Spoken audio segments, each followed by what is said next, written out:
এখানে আছে মুসুরির ডাল, টক ডাল, আম দিয়ে মুসুরির ডাল, আর আছে ওল সেদ্ধ করে শুকনো লঙ্কা দিয়ে মাখা, আর আছে আলু ভাজা, এখানে আছে ভেন্ডি ভাজা, আর এখানে আছে আমার মেয়ের জন্য ডাল সেদ্ধ, আলু, পেঁপে, কুমড়ো এসব সেদ্ধ,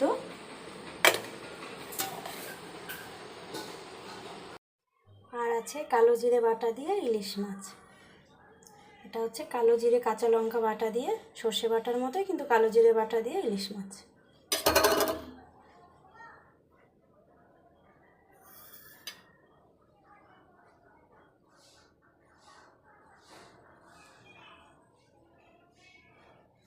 এখানে আছে ভাত। এই হচ্ছে আমাদের দুপুরের মেনু। তো তোমাদের বাড়িতে কি রান্না হয়েছে আমাকে কমেন্টে জানিও। আর ইলিশ মাছটা জানো তো সর্ষে বাটা দিয়ে বেশি এই বাড়িতে হয়, কালো জিরে দিয়ে কোনো দিনই হয়নি। আমার বিয়ের পরে, আমার তো 5 বছর বিয়ে চলছে, তো আমি এই প্রথম রান্না করলাম কালো জিরে দিয়ে ইলিশ মাছ। জানি না এদের কেমন লাগবে খেতে আর রান্নাটা কেমন হয়েছে, তো তোমরা জানিও দেখতে কেমন লাগছে।